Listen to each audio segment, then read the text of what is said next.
podcast spesial Ramadan SMP Negeri 7 Semarang. Assalamualaikum warahmatullahi wabarakatuh.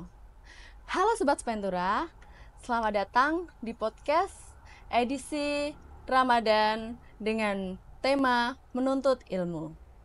Bersama saya Bu Cynthia yang akan menemani kalian beberapa menit ke depan. Sobat Spentura, podcast kali ini menghadirkan narasumber yang menginspirasi loh. Beliau sosok orang yang aktif dalam dunia pendidikan.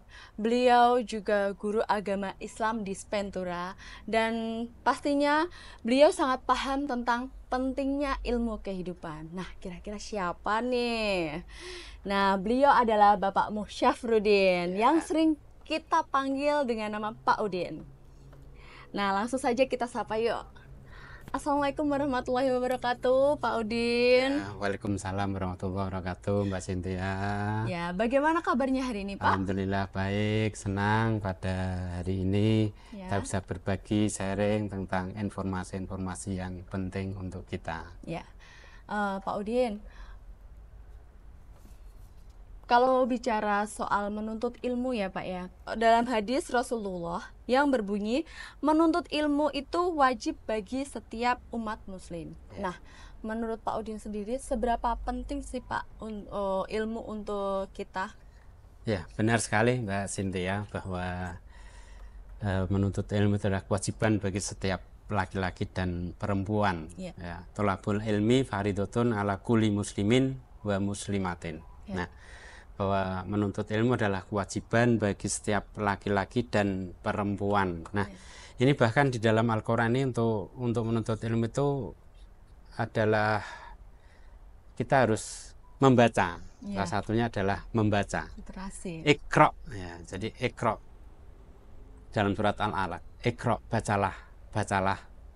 Jadi Quran yang pertama kali turun adalah kita disuruh untuk membaca alam, membaca lingkungan, membaca buku, membaca ya semuanya yang kira-kira itu bisa meningkatkan kualitas kita. Dan dengan ilmu itu Mbak Cynthia, bahwa ilmu itu adalah cahaya yang bisa membedakan mana yang benar dan mana yang salah.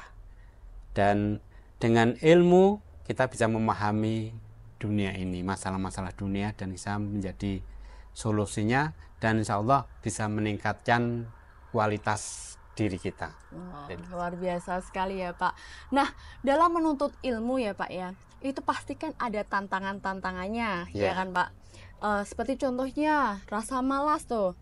Kemudian kurang fokus. Nah, terus yang ketiga itu pasti kalau tidak ada dukungan dari orang-orang sekitar itu kan juga mengakibatkan menuntut ilmunya itu tidak maksimal. Nah, bagaimana sih Pak untuk mengatasi masalah-masalah tersebut? Oh iya, benar sekali Mbak Cynthia, tentunya untuk belajar pasti ada masalah-masalah yang muncul. Ya, setiap orang pasti punya masalah dalam menuntut ilmu atau dalam pembelajaran. Nah, kami punya 3 tips untuk supaya pembelajaran itu bisa lebih nyaman, bisa lebih enjoy, bahkan lebih bersemangat. Nah, yang pertama adalah kita punya tujuan yang jelas, yang kedua memanfaatkan teknologi, dan yang ketiga itu adalah cari lingkungan yang mendukung. Yang pertama Mbak Cynthia, kita punya tujuan yang jelas itu yang mungkin lebih spesifik. Tujuan yang jelas, misalnya saya belajar Al-Quran dengan membaca yang baik dan benar dalam jangka 1 tahun. Saya belajar bahasa Inggris, vocabnya dalam 6 bulan harus bisa. Dan itu kita kaitkan dengan masa depan. Saya belajar bahasa Inggris agar nanti bisa keluar negeri. Saya belajar agama supaya nanti bisa akhlak saya baik, jadi ustadz atau ustadzah. Jadi kita kaitkan dengan masa depan. Yang kemudian kita juga bahwa menuntut ilmu juga kita niatkan dengan ibadah. Dan dengan niat ibadah, insya Allah akan mendapatkan pahala. Dan kita bahkan didekatkan kepada jalannya surga. Dan kalau memanfaatkan teknologi yang ada, kita bisa belajar memanfaatkan ya aplikasi yang ada dengan mungkin webinar atau online. Kita juga bisa memanfaatkan YouTube yang ada, mungkin juga AI atau ChatGPT dan sebagainya. Itu bisa menjadi salah satu cara pembelajaran untuk kita. Dan yang ketiga adalah mencari lingkungan yang mendukung, yang artinya positif gitu, yang positif, yang secara fisik ya lingkungan ini nyaman, aman ya. Kemudian secara sosial ya ada guru yang inspiratif, teman yang selalu mensupportnya, dan juga komunitas-komunitas yang ada itu komunitas yang positif ya. Kemudian ada komunitas yang mereka lebih banyak kepada mendukung untuk belajar mereka ya. Dan itu Mbak Cynthia terkait dengan tip untuk mengatasi masalah. Iya, Pak, di dalam Islam sendiri adakah tokoh inspiratif yang beliaunya itu untuk menuntut ilmu itu ya luar biasa sekali begitu Pak? Adakah? Ada Mbak Cynthia. Kalau kami mencontohkan itu ada dua. Yang pertama ini yaitu Imam Syafi'i. Imam Syafi'i adalah salah satu imam mazhab yang notabene diikuti oleh orang Asia, khususnya di Indonesia.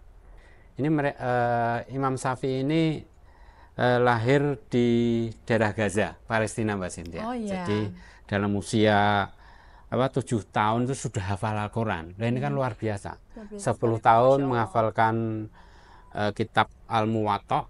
Kemudian 15 tahun itu sudah menghafalkan 10.000 hadis. Masya Allah. Bahkan setiap harinya ini beliau khatam Al-Quran 1 kali. Jadi one day one Al-Quran. Mungkin kalau rata-rata kita di Indonesia one day one juz ya. Nah, ini one day one Al-Quran. Kalau kita ini mungkin one day one ayat. Merasa tersindir ini Pak ya. Kalau enggak sama sekali one day one blast. Itu yang mengerikan sekali itu Pak. Bahkan Imam Syafi'i itu kalau pas bulan-bulan Ramadan ini khatamnya itu 60 kali. Dalam kisahnya itu 60 kali. Luar biasa. Kalau Mbak Cynthia berapa kalau bulan Ramadan begini? Sudah berapa kali khatam? Kalau saya 1 kali khatam aja sudah alhamdulillah 1 Pak. kali ya, alhamdulillah ya. Disyukuri aja. Yang kedua itu Ibnu Sina, Mbak Cynthia. Jadi Ibnu Sina itu adalah seorang ahli kedokteran modern yang dimana karya-karyanya, karang-karangannya di bukunya itu masih dipakai sampai sekarang, diterjemahkan oleh orang-orang Eropa. Ibnu Sina ini adalah lahir di daerah Afsana ya. Afsana itu daerah Bukhara. Dalam usia 10 tahun juga hafal Quran, kemudian usia 16 tahun belajar tentang pengobatan, kemudian 18 tahun sudah menjadi dokter. 18 tahun sudah menjadi dokter.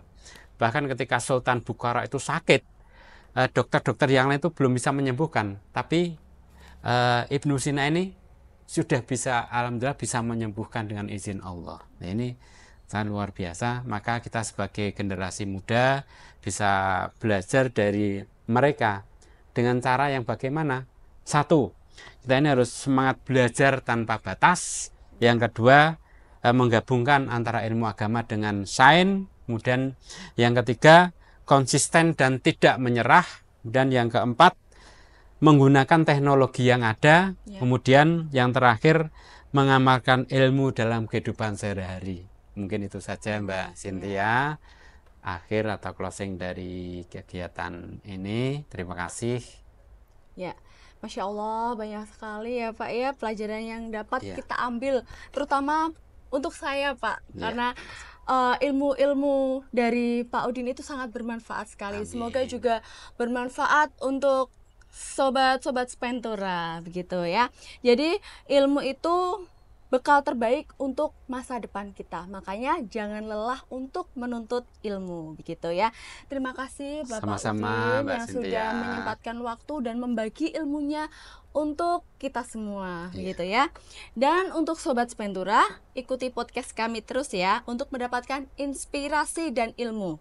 Sampai jumpa di lain hari. Wassalamualaikum warahmatullahi wabarakatuh. Dadah. Iya.